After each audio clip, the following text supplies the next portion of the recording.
1 अक्टूबर 2025। ओम शांति। आज की साकार मुरली। बाप दादा कहते हैं, मीठे बच्चे, रोज रात को अपना पोतामेल निकालो, डायरी रखो तो डर रहेगा कि कहीं घाटा न पड़ जाए। प्रश्न, कल पहले वाले भाग्यशाली बच्चों को बाप की कौन सी बात फौरन टच होगी? उत्तर, बाबा रोज रोज जो बच्चों को याद की युक्तियां बतलाते हैं वह भाग्यशाली बच्चों को ही टच होती रहेंगी। वह उन्हें फौरन अमल में लाएंगे। बाबा कहते, बच्चे कुछ टाइम एकांत में बगीचे में जाकर बैठो, बाबा से मीठी मीठी बातें करो, अपना चार्ट रखो तो उन्नति होती रहेगी। ओम शांति। मिलिट्री को पहले पहले सावधान किया जाता है, अटेंशन प्लीज। बाप भी बच्चों को कहते हैं, अपने को आत्मा निश्चय कर बाप को याद करते रहते हो। बच्चों को समझाया है, यह ज्ञान बाप इस समय ही दे सकते हैं, बाप ही पढ़ाते हैं। भगवानुवाच है ना, मूल बात हो जाती है यह कि भगवान कौन है, कौन पढ़ाते हैं। यह बात पहले समझने और निश्चय करने की होती है, फिर अतीन्द्रिय सुख में भी रहना है। आत्मा को बहुत खुशी होनी चाहिए, हमको बेहद का बाप मिला है। बाप एक ही बार आकर मिलते हैं वर्षा देने। किसका वर्षा? विश्व की बादशाही का वर्षा देते हैं 5000 वर्ष पहले मिसल। यह तो पक्का निश्चय है, बाप आया हुआ है। फिर से सहज राजयोग सिखलाते हैं, सिखलाना पड़ता है। बच्चे को कोई सिखलाया नहीं जाता है, आपे ही मुख से मम्मा बाबा निकलता रहेगा, क्योंकि अक्षर तो सुनते हैं ना। यह है रूहानी बाप। आत्मा को आंतरिक गुप्त नशा रहता है, आत्मा को ही पढ़ना है। परमपिता परमात्मा तो नॉलेज फुल है ही, वह कोई पढ़ा नहीं है। उनमें नॉलेज है ही, किसकी नॉलेज है? यह भी तुम्हारी आत्मा समझती है। बाबा में सारे सृष्टि के आदि मध्य अंत की नॉलेज है। कैसे एक धर्म की स्थापना और अनेक धर्मों का विनाश होता है, यह सब जानते हैं, इसलिए उनको जानी जानन हार कह देते हैं।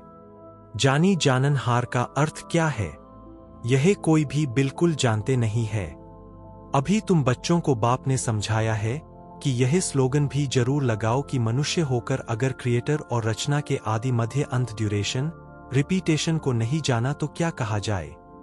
यह रिपीटेशन अक्षर भी बहुत जरूरी है, करेक्शन तो होती रहती है ना। गीता का भगवान कौन, यह चित्र बड़ा फर्स्ट क्लास है। सारे वर्ल्ड में यह है सबसे नंबर 1 भूल। परमपिता परमात्मा को न जानने कारण फिर कह देते सब भगवान के रूप है। जैसे छोटे बच्चे से पूछा जाता है, तुम किसका बच्चा? कहेंगे फलाने का। फलाना किसका बच्चा? फलाने का। फिर कह देंगे वह हमारा बच्चा। वैसे यह भी भगवान को जानते नहीं तो कह देते हम भगवान हैं। इतनी पूजा भी करते हैं परंतु समझते नहीं। गाया जाता है, ब्रह्मा की रात तो जरूर ब्राह्मण ब्राह्मणियों की भी रात होगी। यह सब धारण करने की बातें हैं। यह धारणा उनको होगी जो योग में रहते हैं। याद को ही बल कहा जाता है। ज्ञान तो है सोर्स ऑफ इनकम। याद से शक्ति मिलती है जिससे विकर्म विनाश होते हैं। तुम्हें बुद्धि का योग बाप से लगाना है। यह ज्ञान बाप अभी ही देते हैं, फिर कभी मिलता ही नहीं। सिवाय बाप के कोई दे न सके। बाकी सब है भक्ति मार्ग के शास्त्र, कर्म कांड की क्रियाएं। उसको ज्ञान नहीं कहेंगे। स्पिरिचुअल नॉलेज एक बाप के पास है और वह ब्राह्मणों को ही देते हैं, और कोई के पास स्पिरिचुअल नॉलेज होती नहीं। दुनिया में कितने धर्म मठ पंथ है, कितनी मतें हैं। बच्चों को समझाने में कितनी मेहनत होती है, कितने तूफान आते हैं। गाते भी है, नैया मेरी पार लगाओ। सबकी नैया तो पार नहीं जा सकती। कोई डूब भी जाएगी, कोई खड़ी हो जाएगी। 2 से 3 वर्ष हो जाते हैं, कईयों का पता ही नहीं। कोई तो पुर्जा पुर्जा टुकड़े टुकड़े हो जाते हैं, कोई वहां ही खड़े हो जाते हैं। इसमें मेहनत बहुत है। आर्टिफिशियल योग भी कितने निकले हैं, कितने योग आश्रम है। रूहानी योग आश्रम कोई हो न सके।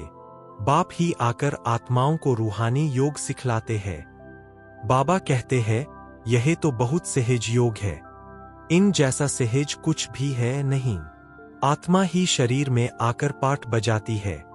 84 जन्म मैक्सिमम है, बाकी तो कम कम होते जाएंगे। यह बातें भी तुम बच्चों में कोई की बुद्धि में है।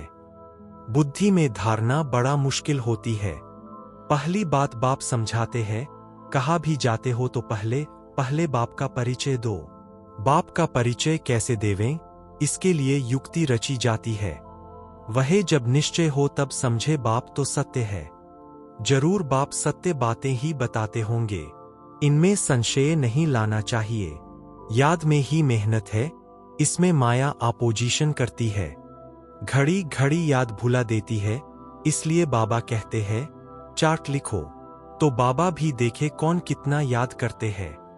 25% भी चार्ट नहीं रखते हैं। कोई कहते हैं हम तो सारा दिन याद में रहता हूं। बाबा कहते हैं यह तो बड़ी मुश्किल है। सारा दिन रात तो बांधेलियां जो मार खाती रहती वह याद में रहती होंगी। शिव बाबा कब इन संबंधियों से हम छूटेंगे। आत्मा पुकारती है, बाबा हम बंधन से कैसे छूटें। अगर कोई बहुत याद में रहते हैं तो बाबा को चार्ट भेजें। डायरेक्शन मिलते हैं, रोज रात को अपना पोतामेल निकालो, डायरी रखो। डायरी रखने से डर रहेगा हमारा घाटा न निकल आए। बाबा देखेंगे तो क्या कहेंगे, इतने मोस्ट बीलवेड बाबा को इतना समय ही याद करते हो। लौकिक बाप को, स्त्री को तुम याद करते हो, मुझे इतना थोड़ा भी याद नहीं करते हो। चार्ट लिखो तो आपे ही लज्जा आएगी। इस हालत में मैं पद पा नहीं सकूंगा, इसलिए बाबा चार्ट पर जोर दे रहे हैं। बाप को और 84 के चक्र को याद करना है तो फिर चक्रवर्ती राजा बन जाएंगे। आप समान बनाएंगे तब तो प्रजा पर राज्य करेंगे। यह है ही राजयोग, नर से नारायण बनने का एम ऑब्जेक्ट यह है। जैसे आत्मा को देखा नहीं जाता, समझा जाता है। इनमें आत्मा है, यह भी समझा जाता है। इन लक्ष्मी नारायण की जरूर राजधानी होगी। इन्होंने सबसे जास्ती मेहनत की है, तब स्कॉलरशिप पाई है।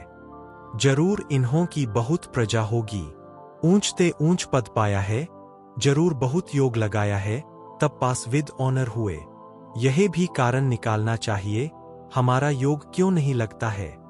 धंधे आदि के झंझट में बहुत बुद्धि चली जाती है। उनसे टाइम निकाल इस तरफ जास्ती ध्यान देना चाहिए। कुछ टाइम निकाल बगीचे में एकांत में बैठना चाहिए। फीमेल तो जा न सकें, उनको तो घर संभालना है। पुरुषों को सहज है। कल्प पहले वाले जो भाग्यशाली होंगे उनको ही यह टच होगा। पढ़ाई तो बहुत अच्छी है, बाकी हर एक की बुद्धि अपनी होती है। कैसे भी करके बाप से वर्षा लेना है। बाप डायरेक्शन सब देते हैं, करना तो बच्चों को ही है। बाबा डायरेक्शन देंगे जनरल। एक पर्सनल भी आकर कोई पूछे तो राय दे सकते हैं। तीर्थों पर बड़े बड़े पहाड़ों पर जाते हैं तो पंडे लोग सावधान करते रहते हैं। बड़ी मुश्किलात से जाते हैं। तुम बच्चों को तो बाप बहुत सहज युक्ति बताते हैं। बाप को याद करना है, शरीर का भान खत्म करना है। बाप कहते हैं मुझे याद करो। बाप आकर नॉलेज दे चले जाते हैं। आत्मा जैसा तीखा रॉकेट और कोई हो नहीं सकता। वो लोग मून आदि तरफ जाने में कितना टाइम वेस्ट करते हैं। यह भी ड्रामा में नूंद है। यह साइंस का हुनर भी विनाश में मदद करता है। वह है साइंस, तुम्हारी है साइलेंस। अपने को आत्मा समझ बाप को याद करना, यह है डेड साइलेंस। मैं आत्मा शरीर से अलग हूं। यह शरीर पुरानी जुत्ती है। सर्प कछुए के मिसाल भी तुम्हारे लिए है। तुम ही कीड़े जैसे मनुष्यों को भू भू कर मनुष्य से देवता बनाती हो। विषय सागर से क्षीर सागर में ले जाना तुम्हारा काम है। सन्यासियों को यह यज्ञ तप आदि कुछ भी करना नहीं है। भक्ति और ज्ञान है ही गृहस्थियों के लिए। उन्हों को तो सतयुग में आना ही नहीं है। वह क्या जाने इन बातों से। यह भी ड्रामा में नूंद है इस निवृत्ति मार्ग वालों की, जिन्होंने पूरे 84 जन्म लिए हैं। वही ड्रामा अनुसार आते रहेंगे। इसमें भी नंबर वार निकलते रहेंगे। माया बड़ी प्रबल है, आंखें बड़ी क्रिमिनल है। ज्ञान का तीसरा नेत्र मिलने से आंखें सिविल बनती है, फिर आधा कल्प कभी क्रिमिनल नहीं बनेंगी। यह है बड़ी धोखेबाज। तुम जितना बाप को याद करेंगे उतना कर्मेंद्रियां शीतल होंगी। फिर 21 जन्म कर्मेंद्रियों को चंचलता में आना नहीं है। वहां कर्मेंद्रियों में चंचलता होती नहीं। सब कर्मेंद्रियां शांत सतोगुनी रहती है। देह अभिमान के बाद ही सब शैतानी आती है। बाप तुमको देही अभिमानी बनाते हैं। आधा कल्प के लिए तुमको वर्षा मिल जाता है। जितनी जो मेहनत करते हैं उतना ऊंच पद पाएंगे। मेहनत करनी है देही अभिमानी बनने की, फिर कर्मेंद्रियां धोखा नहीं देंगी। अंत तक युद्ध चलती रहेगी। जब कर्मातीत अवस्था को पाएंगे तब वह लड़ाई भी शुरू होगी। दिन प्रतिदिन आवाज होता जाएगा, मौत से डरेंगे। बाप कहते हैं यह ज्ञान सबके लिए है, सिर्फ बाप का परिचय देना है। हम आत्माएं सब भाई भाई है, सब एक बाप को याद करते हैं। गॉड फादर कहते हैं करके कोई नेचर को मानने वाले होते हैं, परंतु गॉड तो है ना, उनको याद करते हैं मुक्ति जीवन मुक्ति के लिए। मोक्ष तो है नहीं। वर्ल्ड की हिस्ट्री ज्योग्राफी को रिपीट करना है। बुद्धि भी कहती है जब सतयुग था तो एक ही भारत था। मनुष्य तो कुछ भी नहीं जानते। इन लक्ष्मी नारायण का राज्य था ना।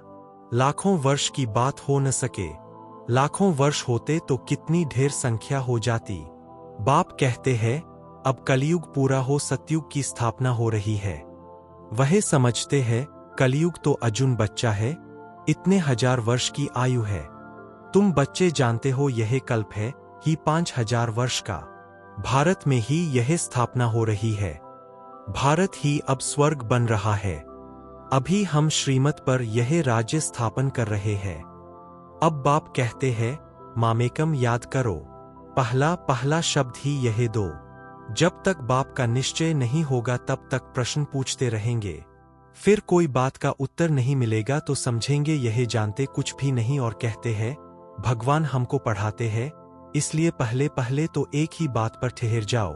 पहले बाप का निश्चय करे कि बरोबर सभी आत्माओं का बाप एक ही है और वह है रचता, तो जरूर संगम पर ही आएंगे। बाप कहते हैं मैं युगे युगे नहीं, कल्प के संगम युग पर आता हूं। मैं हूं ही नई सृष्टि का रचता, तो बीच में कैसे आऊंगा। मैं आता ही हूं पुरानी और नई के बीच में। इनको पुरुषोत्तम संगम युग कहा जाता है। तुम पुरुषोत्तम भी यहां बनते हो। लक्ष्मी नारायण सबसे पुरुषोत्तम है। एम ऑब्जेक्ट कितनी सहज है। सबको बोलो यह स्थापना हो रही है। बाबा ने कहा है पुरुषोत्तम अक्षर जरूर डालो क्योंकि यहां तुम कनिष्ठ से पुरुषोत्तम बनते हो। ऐसी ऐसी मुख्य बातें भूलनी नहीं चाहिए और संवत की डेट भी जरूर लिखनी चाहिए। यहां तुम्हारी पहले से राजाई शुरू हो जाती है, औरों की राजाई पहले से नहीं होती। वह तो धर्म स्थापक आए तब उनके पीछे उनके धर्म की वृद्धि हो। करोड़ों बने तब राजाई चले। तुम्हारी तो शुरू से सतयुग में राजाई होगी। यह किसको भी बुद्धि में नहीं आता कि सतयुग में इतनी राजाई कहाँ से आई। कलयुग अंत में इतने ढेर धर्म है, फिर सतयुग में एक धर्म एक राज्य कैसे हुआ। कितने हीरे जवाहरों के महल है।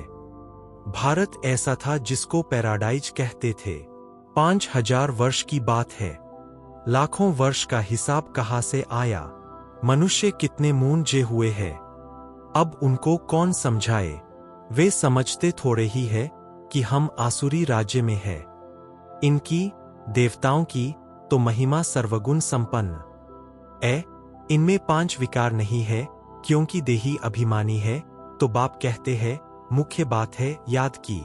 84 जन्म लेते लेते तुम पतित बने हो, अब फिर पवित्र बनना है।